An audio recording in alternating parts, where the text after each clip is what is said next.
જય માતાજી મિત્રો, જય ગોગા મહારાજ. કાલે આપણે જોયું ગાડીની પેટ્રોલ પાઇપ લીકેજ હતી, તો આજે આપણે જઈશું રિપેરિંગ કરાવવા. કાલ તો રવિવાર હતો એટલે મેળ આવવા નહીં. આપણે જો આગળ આપણી ગાડીનું કામ કરાવીએ આશીર્વાદ મોટરમાં હરેશભાઈ જોડે, તો જઈએ કાં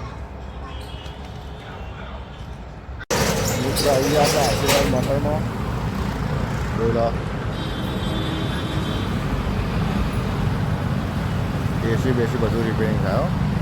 તો મિત્રો દરેક ગાડીનું રિપેરિંગ કામ, car AC repairing, CNG fitting repairing, CNG tank retesting, alignment balancing, દરેક કંપનીના ઇન્સ્યોરન્સ, એક્સિડન્ટ જોબ બધું જ થાય હોય. કોણ હરેશભાઈનું ગેરેજ. આપણે ગાડી લાવ્યા હતા, ગાડી જીરો હતી. જીરોમાંથી હીરો આપણે હરેશભાઈએ ધરાવી, કશું જ નથી ગાડી.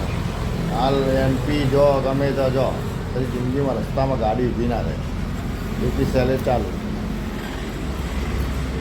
500 કિલોમીટર ગાડી જાય, પછી આજુથી શેક નહીં મારી, રસ્તામાં ઊભી નહીં રહી. કોમ એવું હોય પછી થોડા મોંઘાઈ પણ કોમ મારું ટકોર આવી.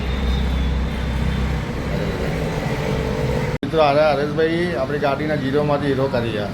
કેવી હતી 2 વર્ષ પહેલાં ગાડી લાવ્યા હતા? કશું જ હતું. હાલ 600 કિલોમીટર દોડા, રસ્તામાં ઊભી નહીં રહેતી.